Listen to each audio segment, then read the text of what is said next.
Salam sejahtera tuan-tuan dan puan-puan yang saya hormati sekalian. Bertemu lagi kita dalam siri episod yang ketujuh, iaitu episod yang terakhir kepada tajuk Imam Mahdi, halangan dan cabaran yang dihadapinya. Bagaimana hari ini tuan-tuan dan puan-puan? Ceria? Masih lagi dalam keadaan lockdown kan? Jadi berita tentang lockdown ni masih lagi menjadi topik-topik utama di seluruh dunia, dan begitu banyak casualties ataupun korban-korban kepada wabak COVID-19. Jadi buat masa ini berhati-hatilah ya tuan-tuan dan puan-puan, jaga diri baik-baik, jaga keluarga, dan jangan keluar buat masa ini kerana situasi tidak begitu sesuai. Jadi tuan-tuan dan puan-puan yang saya hormati sekalian, semalam telah pun kita berkongsi dan kita telah berdiskusi dengan satu topik yang sangat panas ya. Kerana selepas saja saya selesai dengan video tersebut, dan setelah dipaparkan di YouTube, saya menerima begitu banyak mesej-mesej daripada ramai sekali tentang banyak sangat persoalan yang dilontarkan kepada saya. Namun begitu, inilah resam di dalam kita berilmu, dalam resam kita untuk mencari kebenaran. Kita kena berlapang dada atas perbezaan-perbezaan yang dilalui ya, kerana manusia mempunyai begitu banyak latar belakang dan begitu banyak pengalaman atas diri masing-masing. Jadi saya tetap melayan juga ya, saya tetap menjawab persoalan-persoalan yang telah diberikan, dan ramai yang terperanjat, ramai yang terkejut dengan pendedahan saya, dan malah boleh dikatakan majoriti yang berhubung dengan saya masing-masing telah memberikan pandangan dan pendapat yang jelas amat bertentang lah ya. Dalam kata lain, bertentang ni bukanlah kita nak bergaduh berbalah, tapi bertentang kerana telah menjadi suatu lazim kepada yang memberikan persoalan kepada saya itu menerima dari segi aspek sumber-sumber yang telah lama diguna pakai, yang dilihat apabila saya membentangkan penjelasan saya, ianya telah jadi sesuatu yang opposite ya, yang bertentang. Walau bagaimanapun, itu adalah pilihan masing-masing ya tuan-tuan. Islam itu indah, Islam itu harmoni, tidak ada paksaan ya. Jadi dalam aspek perbedaan juga tidak ada paksaan kepada tuan-tuan dan puan-puan yang tidak sependapat dengan saya. Saya berlapang dada, saya menerima, dan saya menjawab dengan memberikan butiran-butiran dan pertanyaan-pertanyaan yang akhirnya kita yang kena buat keputusan. Kerana saya tetap berpegang kepada Al-Quran, tuan-tuan dan puan-puan. Maksudnya di sini, setiap yang saya lafazkan ataupun yang saya sampaikan, saya akan memastikan ada sumber daripada Al-Quran. Jika tidak ada sumber daripada Al-Quran, pasti saya tidak akan menggunakan hujah-hujah tersebut ataupun fakta-fakta tersebut untuk dijadikan sebagai satu perbincangan ilmiah dengan tuan-tuan dan puan-puan. Kembali kepada topik kita pada hari ini, iaitu topik yang ketujuh, halangan dan cabaran daripada peringkat alam semesta. Sebagaimana yang telah saya jelaskan semalam, peringkat demi peringkat akan ditempuh oleh Imam Mahdi dalam beliau merealisasikan tanggungjawab dia di atas muka bumi. Setelah beliau mencapai posisi sebagai pemimpin ataupun Imam Mahdi kepada dunia, yakni dunia ni semualah ya, yang meliputi hubungan dengan manusia ya, hubungan dengan manusia yang telah pun disatukan di dalam satu kerajaan yang meliputi masyriq ke maghrib pada awalnya, kemudian meliputi seluruh muka bumi dengan hanya berpandukan kepada Al-Quran. Jadi bila disebutkan berpandukan kepada Al-Quran, tuan-tuan dan puan-puan, maka apa juga hujah-hujah ataupun konsep-konsep pentadbiran ataupun pengurusan yang dibawa oleh Imam Mahdi akan sentiasa berlandaskan kepada Al-Quran. Apa juga yang ada di dalam Al-Quran, itu yang akan menjadi formula kepada setiap urusan beliau. Apa juga perkara yang tidak ada dalam Al-Quran, beliau tidak akan melakukannya di dalam pentadbiran. Malah tidak ada penambahan-penambahan dan tidak ada sesuatu yang dikurangkan daripada apa yang telah ditetapkan oleh Allah Subhanahu Wa Taala di dalam Al-Quran, sebagaimana yang telah diperjelaskan setiap kali dan setiap waktu apabila saya membawa topik-topik sebegini. Apabila berkait dengan Imam Mahdi, maka ia akan dikaitkan dengan baginda Rasulullah sallallahu alaihi wasallam. Jadi yang itu dah selesai semalam. Dah saya terangkan halangan, ada 3 halangan yang dihadapi oleh Imam Mahdi pada peringkat dunia. Maka apabila masuk kepada peringkat alam semesta, ada 4 perkara, 4 halangan ataupun 4 cabaran yang perlu beliau hadapi, tuan-tuan dan puan-puan. Maka cabaran yang pertama adalah untuk beliau menyusun semula sistem-sistem yang telah pun punah akibat tangan-tangan manusia. Maksudnya bagaimana? Cabaran yang perlu dia hadapi, bagaimana mengatur selia muka bumi yang telah pun berlaku kebencanaan akibat tangan-tangan manusia dengan pemusnahan ekosistem, pemusnahan dari segi berbagai sumber-sumber manusia, sumber-sumber asli yang melampaui batas. Maka alam telah pun menjadi lawan ataupun menjadi tantangan kepada Imam Mahdi secara langsung. Jadi perkara yang pertama adalah hukum alam. Maka atas sebab itu, untuk mendapatkan posisi penerimaan alam semesta, maka Imam Mahdi perlu memastikan setiap perkara yang beliau lakukan di dalam pemerintahan beliau sentiasa berpandukan kepada hukum alam. Dalam arti kata lain, apa juga yang akan dilakukan untuk memastikan supaya ianya berjalan dengan lancar, maka alam semesta ataupun hukum alam adalah perkara pertama yang perlu beliau selesaikan terlebih dahulu. Kenapa perkara itu yang saya katakan hukum alam menjadi tantangan kepada beliau? Bukan maksud tantangan kepada beliau itu beliau menentang hukum alam, tetapi kerana dominan faktor sebelum itu dunia telah pun berada dalam satu lingkungan kerosakan yang sangat panjang, yang telah pun berlaku akibat pembangunan keilmuan teknologi oleh manusia sebelum pemerintahan Imam Mahdi. Maka sungai jadi kotor, hutan habis digondolkan, jadi bangunan yang melebihi ketinggian yang sepatutnya. Kerana pada saat pembangunan sebelum itu, kerakusan manusia mengatasi hukum alam. Kerakusan manusia telah menentang hukum alam, menyebabkan begitu banyak berlakunya tindak balas daripada alam semesta kepada penghuni di atas muka bumi, iaitu kepada manusia khususnya. Dan pada masa yang sama, haiwan-haiwan juga terkesan, tuan-tuan dan puan-puan. Tetapi kita berbicara tentang soal X, iaitu manusia. Kerana manusia sebagai pemimpin ataupun sebagai khalifah yang dipilih oleh Allah Subhanahu Wa Taala, maka kita dapat fokuskan di situ sebagai nukleus. Maka itu hakikatnya kenapa saya lebih menjuruskan kepada persoalan manusia terlebih dahulu. Jadi apabila manusia-manusia yang terdahulu telah membangunkan berbagai-bagai teknologi yang memusnahkan alam semesta, maka kesan untuk pembaikan, kesan untuk memulihkan alam itu mengambil masa yang sangat panjang dan mengambil masa yang sangat kritikal. Jadi halangan yang dihadapi oleh Imam Mahdi adalah bagaimana mengatur selia semula dan mengesan setiap kerosakan yang ada di atas muka bumi. Dalam arti kata lain, apabila contohnya sungai yang telah pun mati.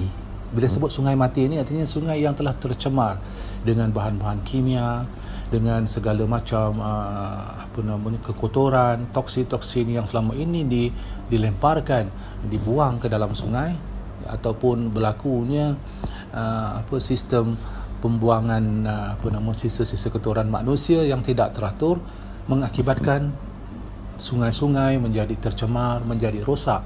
Maka ada yang memotong hutan-hutan, memotong gunung ganang, bukit-bukit, kawasan tinggi yang ditara, dan banyak sekali ya tuan-tuan dan puan-puan, kerana ianya dilakukan atas demi kelangsungan manusia untuk mewujudkan tapak-tapak yang baru. Daripada situ akhirnya telah menyebabkan hilang keseimbangan kepada alam semesta. Maka cabaran yang perlu dihadapi, yang pertama dihadapi oleh Imam Mahdi adalah bagaimana menyusun semula, mengatur sedia untuk meletakkan setiap posisi-posisi yang ada di atas muka bumi dengan keseimbangan. Keseimbangan dalam arti kata lain, tidak ada lagi sistem yang mana menentang hukum alam. Dari segi aspek kepadatan bagi suatu ruang, dari segi aspek keperluan untuk sumber makanan, dari segi aspek untuk keperluan dari aspek ekonomi, ya, dari segi aspek kemudahan penginapan dan sebagainya, ianya akan dilaraskan dan ianya perlu dilaraskan dengan keseimbangan kepada hukum alam. Jadi tuan-tuan dan puan-puan sekalian yang saya hormati, dunia hari ini penuh dengan berbagai wabak yang berlaku kerana tangan-tangan manusia, dan itu adalah satu isyarat, signal daripada alam semesta kepada manusia. Dan jika seseorang itu sakit, normalnya sakit ini adalah sesuatu yang datang dan untuk pergi sangat panjang masa yang diperlukan. Jadi orang dah sakit dia tuan-tuan dan puan-puan, dia perlu masa untuk berlakunya namakan healing process, ya, untuk dia menjadi sembuh daripada penyakit, dia perlukan masa. Maka di situ datangnya persoalan masa yang diperlukan oleh Imam Mahdi untuk mengatur sedia alam semesta dengan konsep yang ada pada manusia, kerana pada saat itu alam semesta, hukum alam dipanggil sebagai konsep, sebagai faktor constant, tetapi apabila kepada manusia dipanggil faktor variable, iaitu manusia yang akan ada perubahan. Maka perubahan-perubahan itu perlu dilakukan di dalam sistem pemerintahan Imam Mahdi di seluruh muka bumi dengan mengembalikan keseimbangan satu persatu bagi setiap perkara agar hukum alam dapat dipenuhi. Maka cabaran dia adalah untuk menetapkan semula setiap aturan-aturan yang ada di atas muka bumi dalam apa juga perkara beriringan dengan hukum alam. Itu cabaran yang pertama, ya tuan-tuan dan puan-puan. Manakala cabaran yang kedua, cabaran yang kedua yang akan dihadapi oleh beliau adalah dalam aspek menjelaskan, untuk memposisikan kehidupan yang lain di dalam kehidupan manusia. Maksudnya bagaimana? Haiwan-haiwan, haiwan-haiwan, tumbuh-tumbuhan, dan juga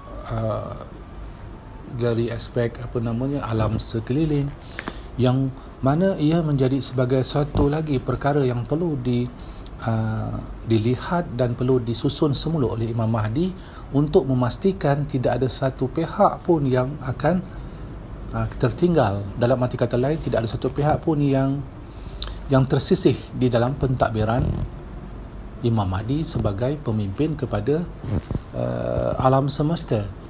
Kerana pada saat yang ketujuh atau peringkat yang ketujuh, Imam Mahdi adalah Imam Mahdi kepada alam semesta, ya tuan-tuan dan puan-puan. Jadi maksudnya di sini bukan hanya untuk manusia sahaja, tetapi Imam Mahdi juga untuk semua makhluk.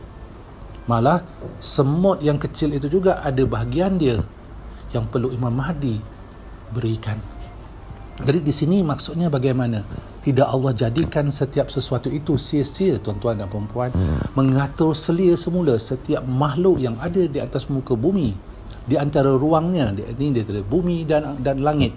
Makhluk-makhluk yang ada di dalam ruang-ruang itu, yakni di atas muka bumi, di dalam perut bumi, di dalam ruang angkasa, mana juga yang ada di dalam aspek yang tertakluk di dalam ruang space ataupun ruang angkasa, ruang bumi dan langit, maka itu juga menjadi tanggungjawab kepada Imam Mahdi.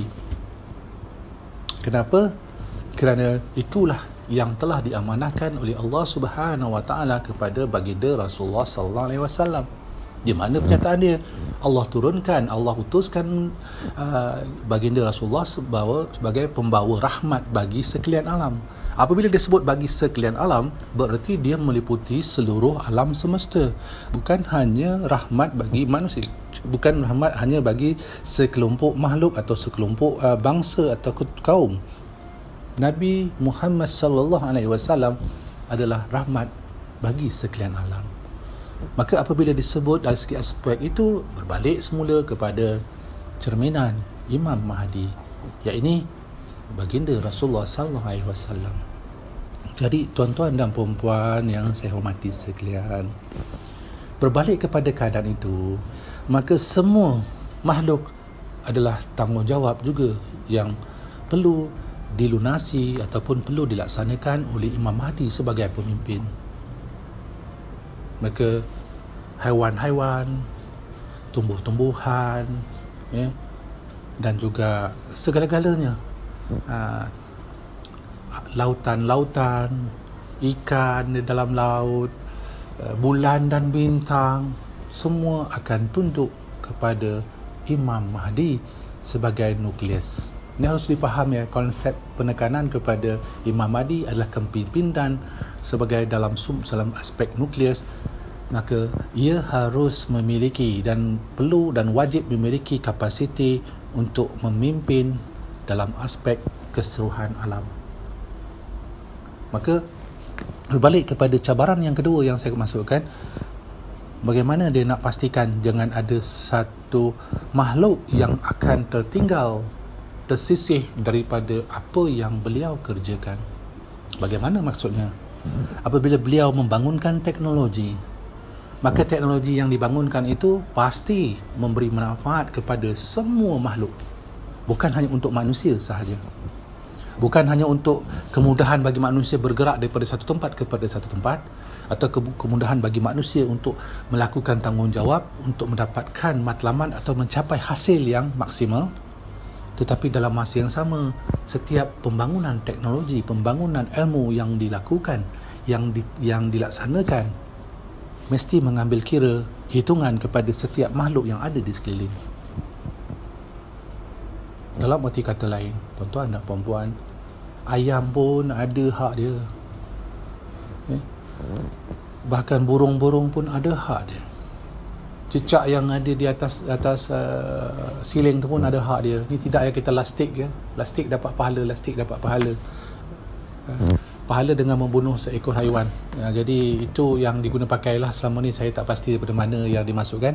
Tetapi maksud saya di sini, cicak tu pun ada bahagian dia. Cicak pun juga ada hak dia di dalam apa yang dibangunkan oleh Imam Mahdi. Berarti semua makhluk, semua manusia, baik jin sekalipun, baik sesiapa sekalipun, maka mereka itu, yakni makhluk Allah Subhanahu Wa Taala, adalah rakyat ataupun adalah masyarakat. Dalam skala masyarakat yang saya sebutkan atau manusia, tetapi masyarakat dunia yang meliputi segala-gala kejadian yang telah Allah jadikan adalah di atas lingkungan yang mengelilingi nukleus, yakni nukleusnya Imam Mahdi. Maka semua di bawah aturan dan pengurusan oleh Imam Mahdi. Kebayangkan tuan-tuan dan puan-puan, besar tak besar cabarannya. Kalau cerita nak mengatur, nak menjadi pemimpin kepada rumah tangga juga, kita menghadapi masalah yang sangat besar tuan-tuan dan puan-puan.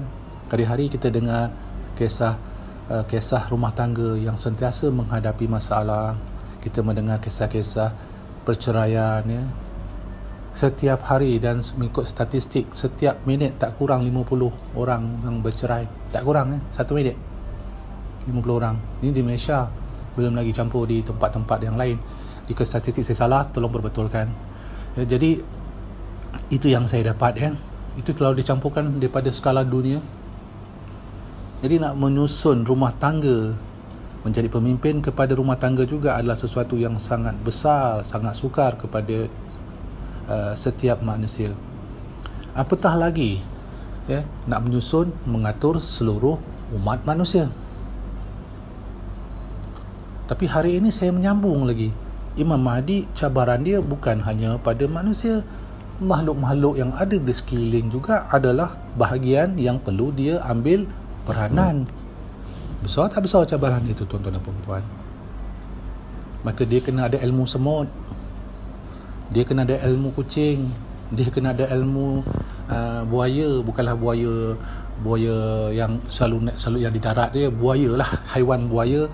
Dia kena ada ilmu burung, dia kena ada ilmu lembu, kambing, kerbau, rimau dan sebagainya. Rimau kalau di Indonesia sebut macan. Ilmu bintang, ilmu laut, ilmu pokok, pohon-pohon. Bukan hanya satu pohon, berapa banyak pohon yang ada. Pokok mangga, pokok kelapa, pohon rambutan, durian, beratus, berjuta, bahkan bilion jumlah tumbuh-tumbuhan yang berbeza-beza, haiwan yang berbeza-beza, ikan yang berbeza-beza. Jenis sebut ikan saja maka berbentuk berbagai-bagai bentuk jenis ikan berbanding dengan manusia. Kalau manusia sama, ini haiwan. Jadi bayangkan tuan-tuan dan puan-puan, semua itu di bawah tanggungjawab Imam Mahdi sebagai pemimpin. Cabaran dia sebab dah jadi peringkat alam semesta. Bagaimana? Pernah dengar ke cerita-cerita begini? Tak pernah dengar. Ada dalam Al-Quran. Ada dalam Al-Quran yang menjelaskan bagaimana manusia diberikan peranan untuk apa? Untuk memakmurkan muka bumi. Ada dalam Quran.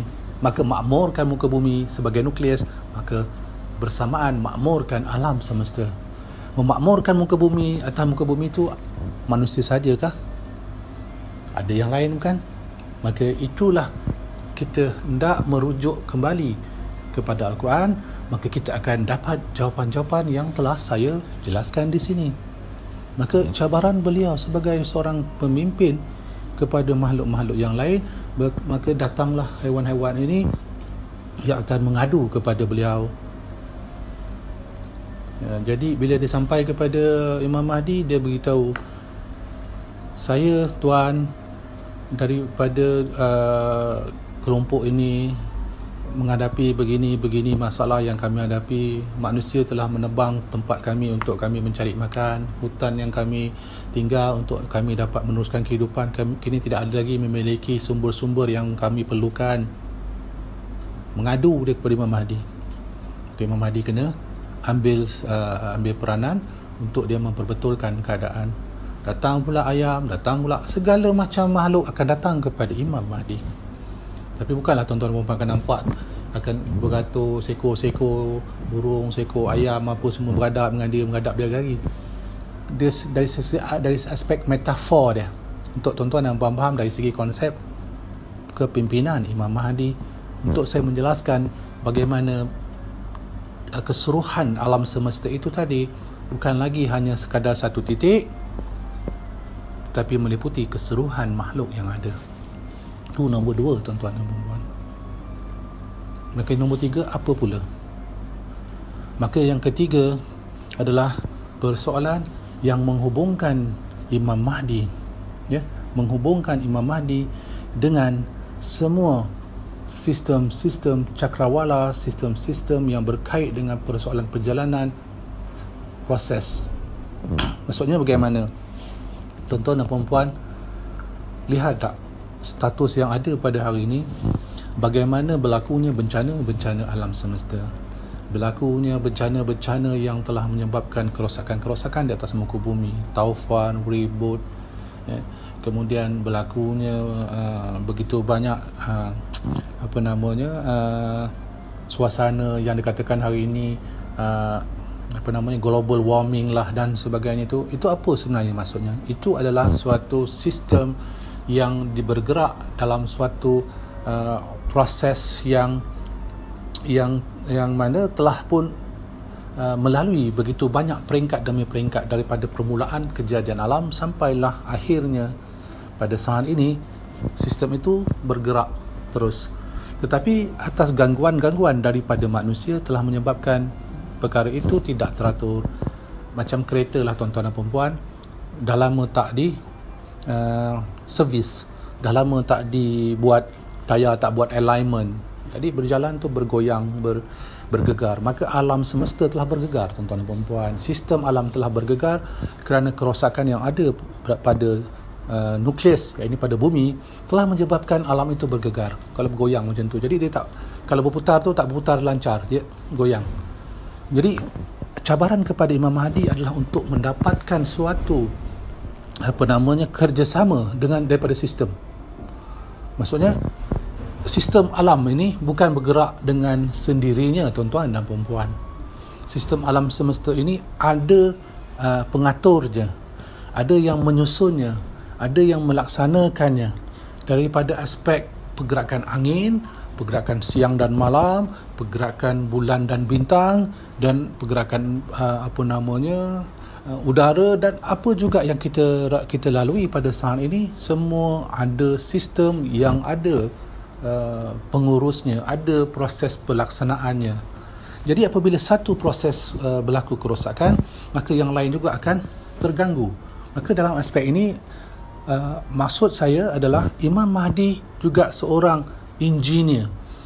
Dia perlu menjadi seorang engineer, menjadi seorang architecture yang boleh memahami kerosakan secara luas kepada sistem alam. Itu cabaran tu, teman-teman, yang ketiga. Nak memahamkan kerosakan-kerosakan di atas muka bumi, maka dia kena datang untuk membuat tinjauan, membuat penyusunan supaya kalaulah kereta tu ada malfunction, ada kerosakan, maka dia kena menjadi seorang mekanik kereta yang boleh mengesan di mana masalah kereta tersebut, ataupun apakah malfunction yang ada pada kereta tersebut, kenderaan tersebut. Maka bumi ataupun alam semesta ini adalah satu sistem jentera yang bergerak berdasarkan kepada gabungan jentera-jentera kecil ataupun sistem-sistem kecil. Universe adalah sistem, alam semesta adalah sistem besar yang di dalamnya terkandung sistem-sistem yang kecil. Namun dalam sistem-sistem yang kecil itu sampai kepada peringkat yang halus sebagaimana atom, dia mempunyai nukleus. Maka nukleus itu ada pada manusia. Manusia itu duduk pada tempat yang dinamakan nukleus kepada alam semesta, iaitu bumi. Maka apabila itu berlaku, Imam Mahdi sebagai pemimpin kepada alam semesta, dia perlu mencari di manakah kesilapan-kesilapan dia punya kos dia yang dia kena pasti dari tangan-tangan manusia, tetapi nak menyusun semula supaya alam ini bergerak dengan harmoni semula.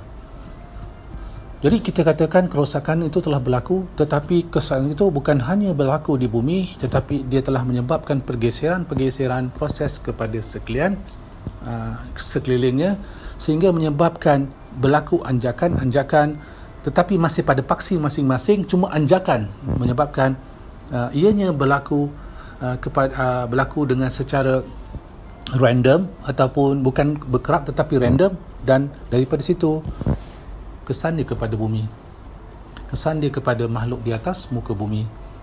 Jadi itu yang akan menjadi cabaran kepada Imam Mahdi, bagaimana dia perlu perbetulkan semula sistem-sistem yang telah pincang.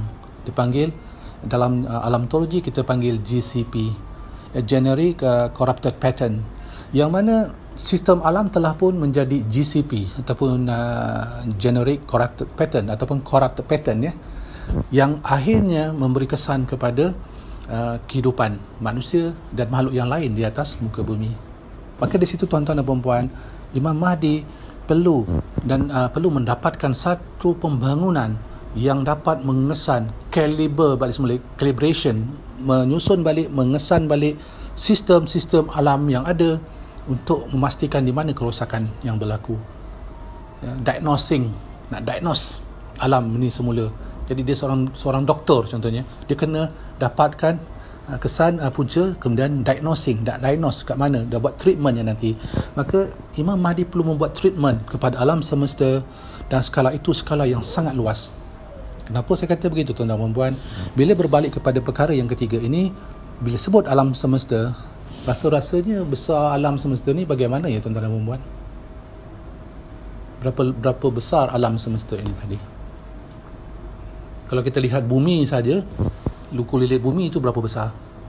Kalau kita nak berjalan lah, keliling bumi, berapa lama masa yang diambil? Jadi ini skala alam semesta. Berapa lama, berapa besar lah agaknya luas kawasan ataupun luas ruang alam semesta. Maka Imam Mahdi kena mencari setiap satu persatu daripada bumi sampai langit yang ketujuh, sampai langit yang terakhir, mengesan, diagnose di mana kesilapan yang telah berlaku, yang bermula daripada tangan-tangan manusia sebelum pemerintahan beliau. Kerana apa yang dilakukan di bumi, tuan-tuan dan puan-puan, kesan di sekeliling berlaku sekarang, dia akan sampai ke sana, di atas itu dalam tempoh yang lama. Dan apabila ia berlaku, ia mengambil masa yang sangat panjang untuk diperbaiki jika menggunakan teknologi yang sedia ada. Maka kita lihat hari ini, kerosakan yang kita terima pada hari ini adalah kesan efek daripada puluhan tahun yang lepas, ratusan tahun yang lepas. Kesan dia kita terima pada hari ini.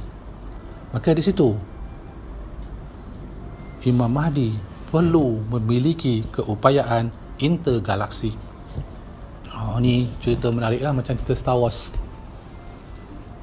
Di cabaran dia, apabila masuk kepada peringkat yang ketiga, beliau kena memiliki keupayaan sebagaimana cerita Star Wars, tetapi 1000 kali ganda daripada keupayaan yang ada dalam cerita science fiction Hollywood Star Wars. Intergalaksi, dia perlu ada kapasiti.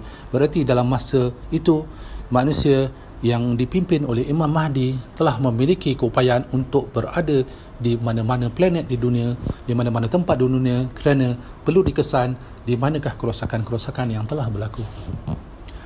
Jadi hari ini ada cerita-cerita science fiction sikit ya tuan-tuan dan puan-puan, tetapi science fiction versi yang saya sampaikan ini tetap berbalik kepada Al-Quran.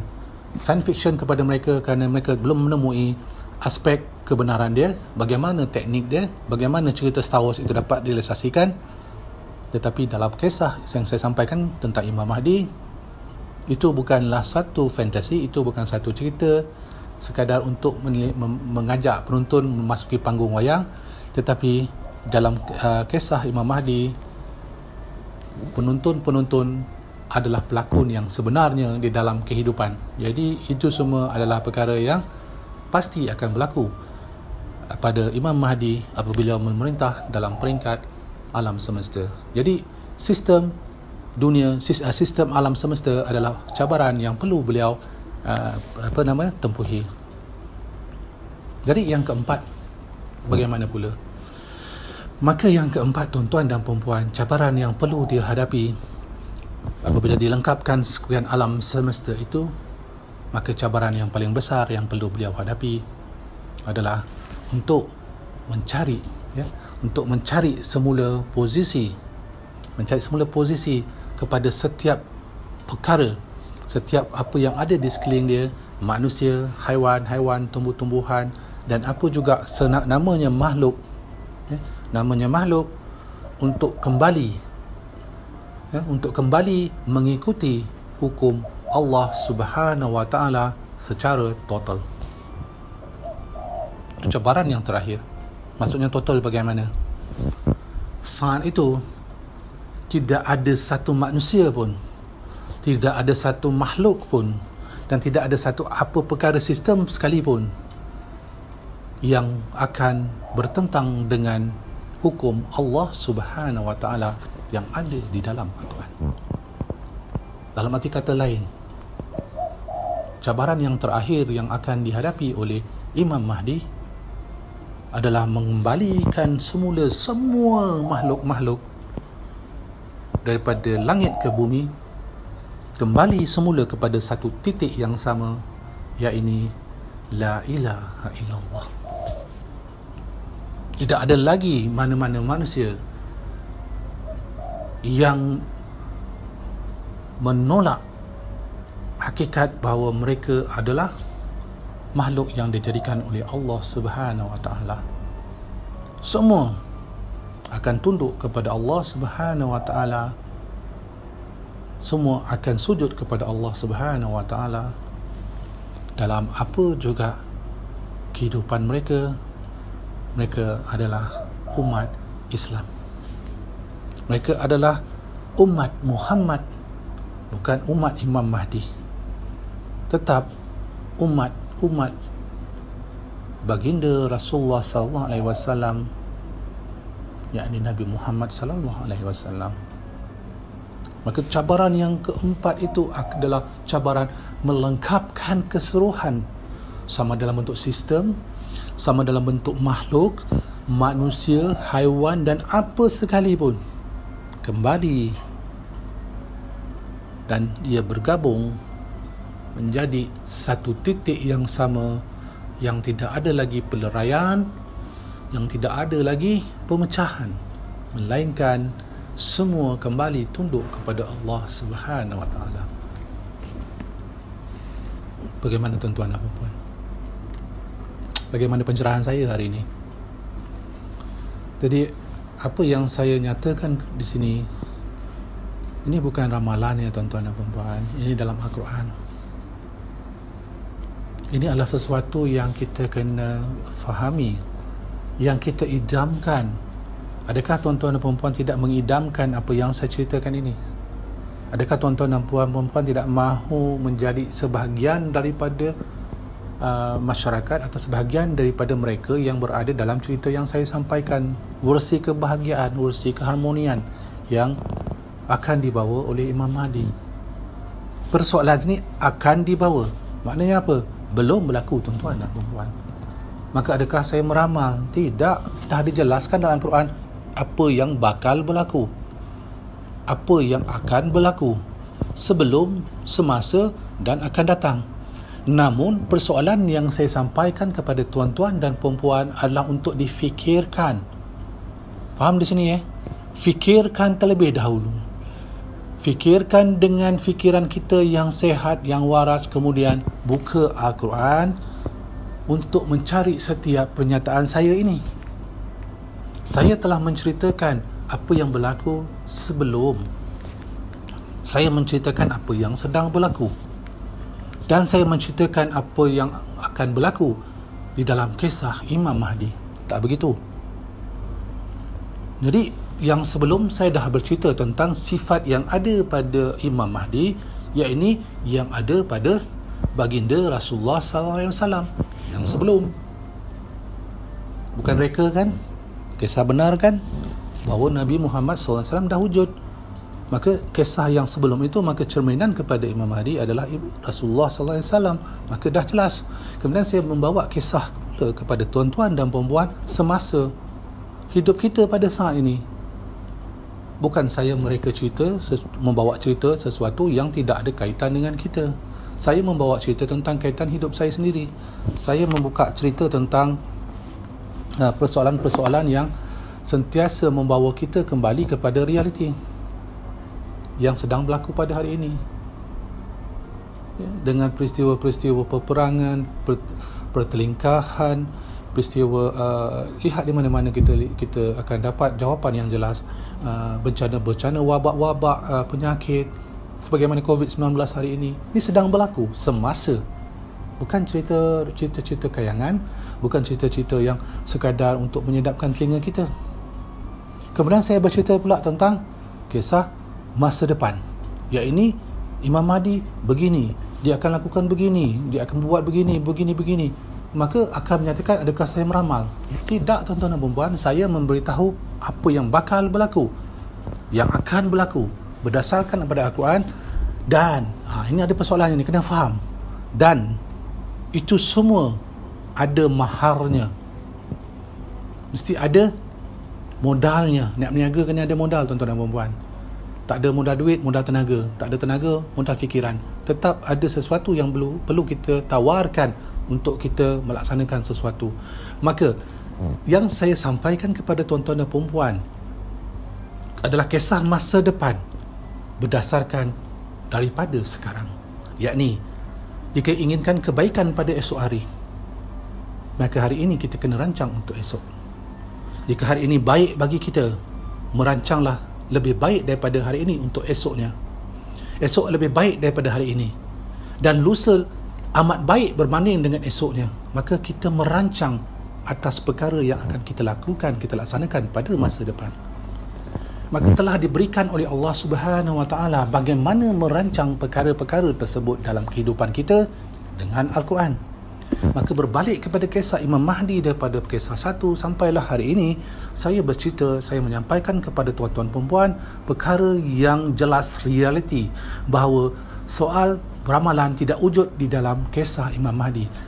Kisah Imam Mahdi adalah perancangan, adalah sesuatu yang perlu kita lakukan kerana kita adalah yang berada di dalam perancangan Imam Mahdi. Maksudnya bagaimana tuan-tuan dan puan-puan? Maksudnya kita ada peranan dalam kisah yang telah saya sampaikan berhari-hari. Tuan-tuan dan puan-puan, saya dan semua kita adalah sebahagian daripada pelakon-pelakon di dalam watak yang akan menjadikan ia kenyataan, iaitu Imam Mahdi. Kita ni pelakon-pelakon pembantu kepada Imam Mahdi. Kita ni yang pegang tombak, yang pegang cawan, yang pegang prop, yang pembantu hero, jadi heroin, jadi segala macam lah. Kita adalah pelakon-pelakonnya. Jadi Imam Mahdi tak boleh berlakon sendiri. Kalau dalam satu cerita, dia lah hero, dia orang jahat, dia orang baik, dia bercakap seorang-seorang, boleh ke jadi ceritanya? Maka dia kena ada pembantu-pembantu pelakon. Dia kena ada ramai lagi kru-kru dia. Maka hidup kita seumpama wayang yang ada di layar. Ada pengarahnya, ada pembantu teknikalnya, ada juru audionya, ada juru videonya, ada yang ambil cameraman, dan ada pelakon-pelakon utama, ada pelakon-pelakon sampingan. Kemudian setelah disusun oleh pengarah, maka masing-masing mengambil tempat masing-masing.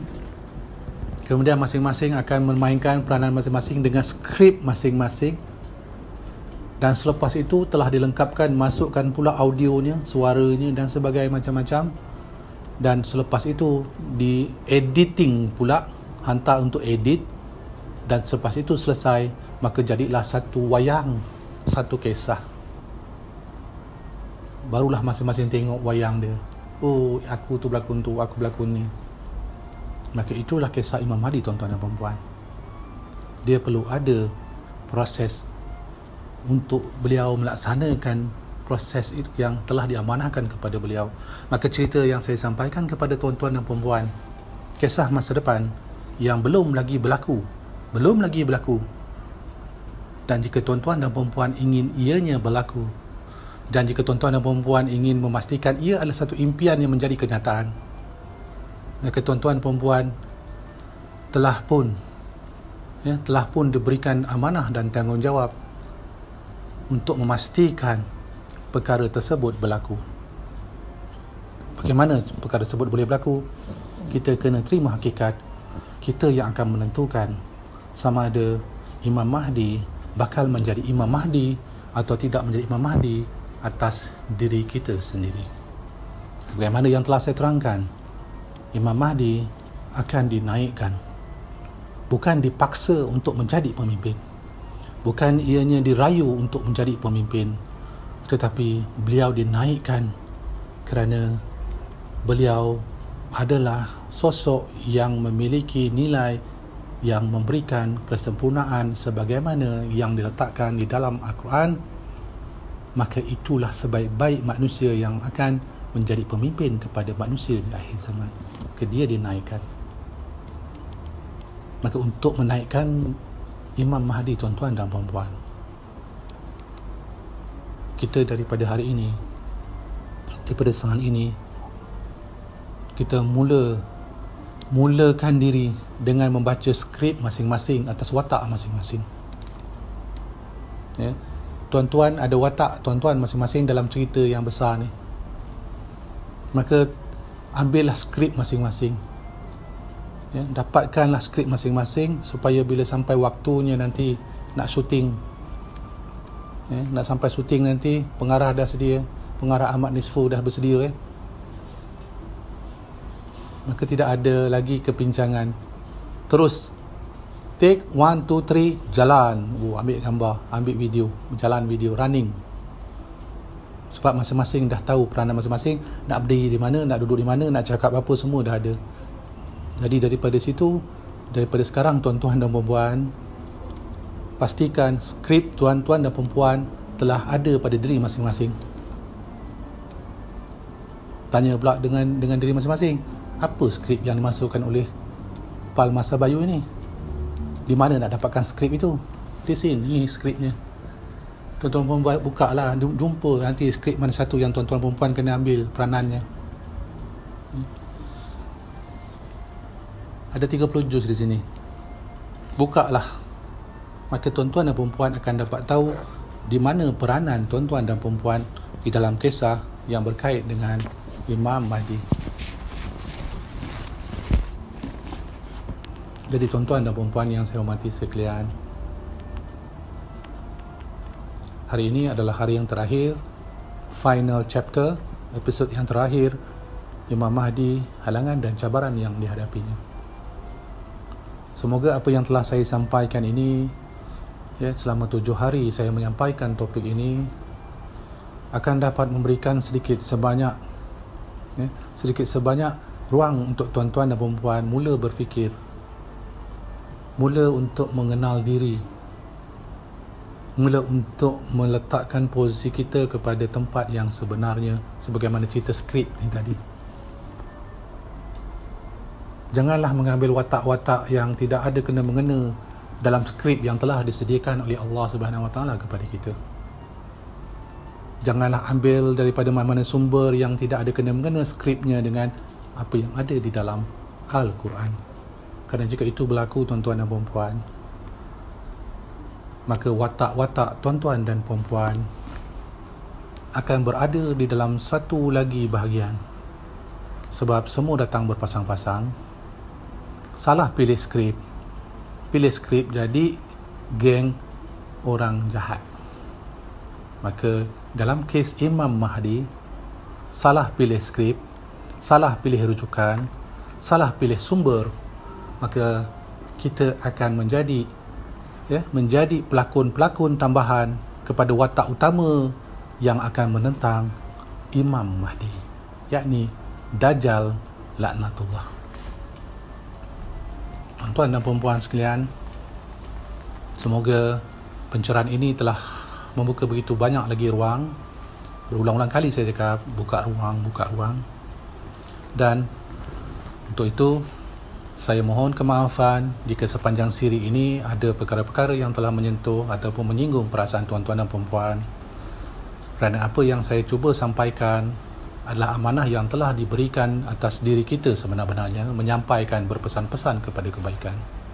Jadi, terima kasih selama ini menyokong atas apa yang telah saya lakukan, dan panjang-panjangkanlah siri-siri ini kepada teman-teman yang lain, keluarga-keluarga, sahabat-sahabat yang tidak mengenali apakah itu persoalan akhir zaman berdasarkan kepada alam teologi. Maka inilah asas yang telah saya lengkapkan untuk tuan-tuan dan perempuan agar ini dapat diberkongsikan dengan semua pihak. Dan saya yang mewakili daripada panitia-panitia, urus-setia yang telah menjalankan program ini, mengucapkan berbanyak-banyak terima kasih kepada tuan-tuan dan perempuan sekali lagi. Dan jangan lupa, saya akan menyambung dengan topik yang baru, iaitu siapakah pembantu Imam Mahdi, bahagian yang pertama, bermula jam 9 malam esok, jika tidak ada apa-apa halangan, insya-Allah pada tanggal 6 hari bulan 4 akan ada siri baru berkaitan dengan Imam Mahdi. Salam sejahtera, salam untuk semua daripada saya, Masa Bayu.